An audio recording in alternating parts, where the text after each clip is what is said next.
Donc, comme je le disais dans la précédente vidéo, voilà, et je vais rentrer en détail en touchant un peu les participants d'un chantier. Voilà, je vais essayer de donner quelques rôles et à l'appui de certains conseils aussi, bien sûr.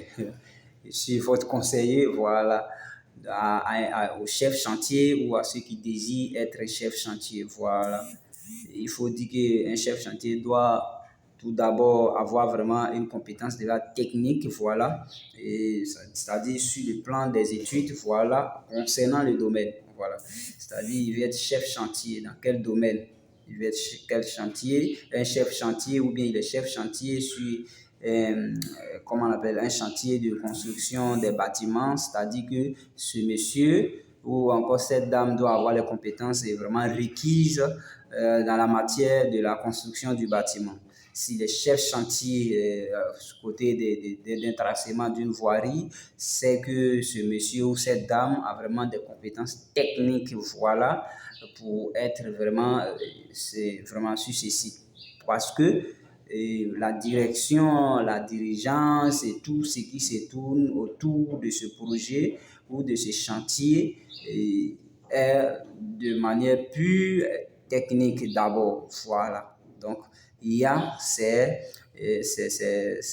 compétences qu'il faut avoir. Voilà. Il y a aussi le volet, il y a aussi le plan moral. Voilà. Parce que pour quelqu'un qui s'en va gérer un chantier, il faudrait que le moral soit aussi bon. Ça, c'est des choses, souvent, on minimise, mais à ne pas minimiser. Voilà, c'est très important. Pour quelqu'un qui n'est pas équipé moralement, ne peut pas gérer un chantier. Voilà, ne peut en aucun cas gérer un chantier.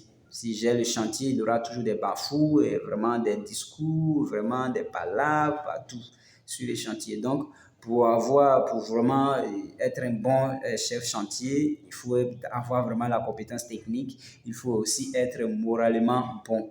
Voilà. Moralement bon. Je le dis bien, moralement bon. Voilà.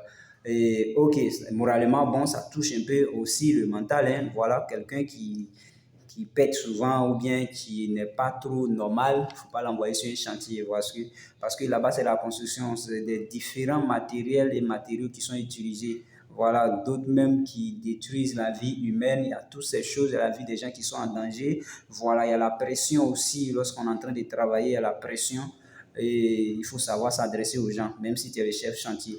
Donc, il y a tout vraiment ces trucs-là qui rentrent en ligne de compte qui font que pour être un bon chef chantier, il faut avoir vraiment, le moral doit être vraiment, vraiment bien équipé. Voilà, avoir tous ses sens. C'est vrai que l'homme n'est pas forcément au complet, mais il faut savoir se maîtriser. Voilà, faut savoir se maîtriser. Ça peut passer. OK. Après cela, compétences techniques, le moral. Donc, on dépasse le volet moral maintenant. On rentre maintenant dans la gestion. Voilà. Un bon chef chantier doit être un bon gestionnaire. Voilà.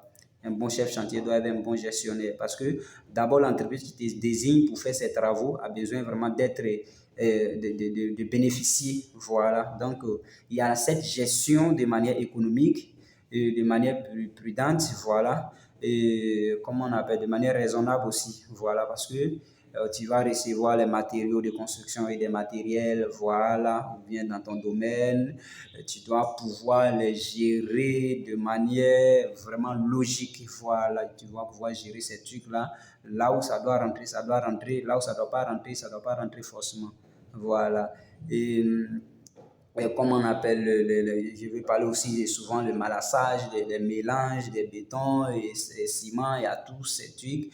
Voilà, l'utilisation de ces matériaux-là aussi en cours de route, dans la circulation sur les chantiers. Voilà, tu dois être un bon gestionnaire, tu ne dois pas être en train de traîner le ciment, le sable, partout sur les chantiers, parce que ça, ce sont des pertes. Voilà, ce sont des pertes. C'est vrai que quand on fait un devis, il y a des pertes qui sont prévues, mais exagérées, on dépasse les 5% de coefficient de pertes qu'on ajoute. Voilà, donc vous voyez un peu, il y a cette gestion-là aussi qu'il faut suivre. Voilà, et comment on appelle il y a la gestion aussi des finances, voilà, parce que tu travailles avec des équipes ou bien souvent il y a des achats à faire.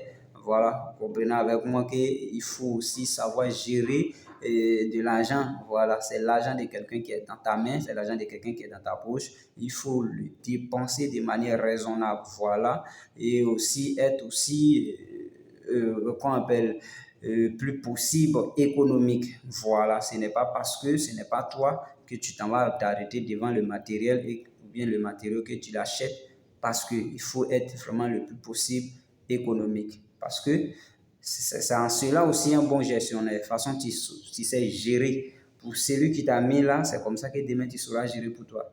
Voilà, donc il y a tous ces trucs. Voilà, il faut être un bon gestionnaire, disons, de matériel et de matériaux. Tu dois être un bon gestionnaire des finances, c'est-à-dire des dépenses, des entrées et des sorties. Tu dois être vraiment quelqu'un de confiant, quelqu'un aussi sur qui on peut, même si on dit la confiance n'exclut pas le contrôle, mais sur qui on peut au moins compter un peu. Parce qu'il y a l'argent des gens qui vont passer dans ta main. Voilà, tout cela, il faut donner à qui tes droits. Voilà, quand on te dit voici l'argent de tel chef d'équipe, il faut les donner avec des signatures, avec des écritures pour au moins marquer tes traces. Voilà. Donc, il y a ça que le chef chantier doit pouvoir gérer aussi. Voilà, nous sommes toujours dans la gestion, il y a la gestion aussi des humains. Voilà, voici un point très fort que beaucoup de personnes ignorent. Voilà, on ne choisit pas un chef chantier ou bien on n'envoie pas un chef chantier et sous prétexte qu'il est forcément trop techniquement fort. Parce que là, la gestion des humains, c'est encore un problème. Voilà, il y a ce problème qui se pose à tout moment. Voilà. Donc, on doit faire très attention dans nos choix des chefs de chantier. Les chefs de chantier aussi doivent faire très attention lorsqu'on vous envoie. Parce que quand les gens sont sous la pression en train de travailler des chantiers, souvent il y a des soucis d'argent, il y a des soucis de matériel, des matériaux, voilà. Et quand ils viennent, ils ont les manières d'adresser à toi. Souvent même c'est des politesses, souvent on te dit des choses. Mais à toi, le chef qui veut ton nom, toi, ton bon nom sort des travaux réalisés. Quand ça avance, quand c'est bien et que le planning est respecté, on n'a aucun problème, on te félicite. C'est toi qu'on te voit. Donc, à toi de pouvoir gérer les émotions. Il faut bien gérer les émotions. Quand l'homme vient, quand une personne est en face de toi, il faut maîtriser la personne. Il faut maîtriser les gens qui sont sur vos chantiers, qui est trop palabreux, qui aime crier, et adopter des paroles adéquates pour pouvoir vraiment s'adresser à ces personnes, pour éviter les conflits sur les chantiers. Voilà, donc la gestion des hommes, des personnes, des équipes, du travail est aussi vraiment un point très fort dans le rôle du chef de chantier. Vous voyez un peu. Il faut savoir causer avec ces personnes. Ne pas être en train de mentir. Quand il dit quelque chose à un, il faut dire la même chose à l'autre. Voilà. Parce que quand il dit tant tel et tu dis telle chose à l'autre personne, ça crée des conflits sur les chantiers. Et en cela, quand cela se répète sur ton chantier, tu es vraiment un mauvais chef chantier. Donc, c'est des choses qu'il faut beaucoup éviter. Apprends vraiment à échanger beaucoup avec tes ouvriers, faire des réunions hebdomadaires, voilà, ou quand est-ce que ça ne va pas, il faut réunir certaines personnes pour leur parler, pour leur dire ce qui se passe et autres. Voilà, tu vas voir que le chantier va avancer et vraiment, ça sera très intéressant. Et quand c'est comme ça, même les ouvriers se sentent très à l'aise sur les chantiers pour pouvoir travailler. Voilà, donc la gestion des humains, c'est un point très fort dans la gestion d'un chantier. Voilà, maintenant, après cela, il faut dire que le chef de chantier doit aussi quelqu'un qui s'organise bien. Voilà, il faut être bien organisé, voilà. C'est-à-dire que tu as un planning, le lundi, moi j'ai fait tant, le mardi, je serai en train de faire la fouille, mercredi, je serai en train de faire tant. Il faut suivre ton planning d'exécution.